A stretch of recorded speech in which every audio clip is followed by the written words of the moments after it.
All right, federal policy shifts this year have impacted many communities at many levels. One point of disruption is the lifeblood of small theater groups. Without federal backing, many are facing canceled productions, financial shortfalls, and uncertain futures. Here now with us is Lisa Adler. She's the producing director for the Horizons Theater in Little Five Points. Lisa, welcome to the show. Thanks for having us. All right. Horizon has been known for championing bold new voices and diverse storytelling. How have these recent cuts disrupted that mission? Well, the biggest thing for us was our grant from the National Endowment for the Arts was a $30,000 grant for the New South Young Playwrights Festival, which is a festival we do that supports diverse young writers from all over the country. We have about 35 people business from colleges all over the country, and that funding was pulled at the last minute. We were awarded the grant, and then they took it away, along with many, many grants around the country. We know directly of at least 556 grants around the country that were just canceled. These were all for programs that had already been in process and started, and we're expecting the money to come, and then it was gone. So we were able to do the program by appealing to our individual donors, getting them to step up. But that's a one-time thing, to get people to come and step up and, take responsibility for bringing something back. But that program is dependent on that National Endowment for the Arts. It doesn't make money. It's a program that is for education. It's not something that kids pay for. It's all free. And so that is in threat for the future. And that's the same with all the other organizations that had grants taken away from them. Most of the money that the NEA gives to projects that are for either low income, education, rural, all different kinds of organizations. The NEA touches communities all over the country, literally in every state and every congressional district.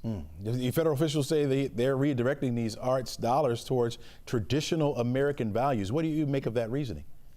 Well, that is not actually what it says in the grant deadlines. And so all of us that were rescinded grants protested because they gave the grant guidelines, and we all mostly met them. And it wasn't stated that way about traditional American values.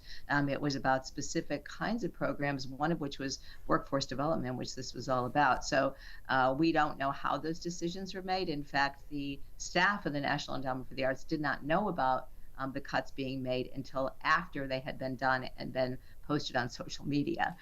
So the staff didn't know why the grants are being canceled. There was no rationale given other than we did not meet their criteria anymore.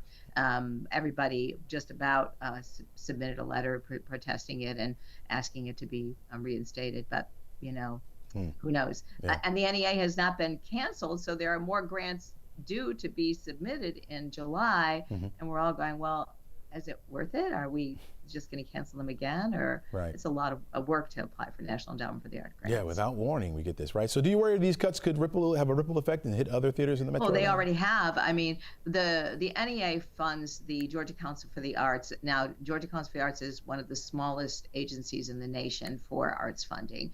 And a good portion, they only have a little over $1 million in funding, and $746,000 of that comes from the National Endowment for the Arts.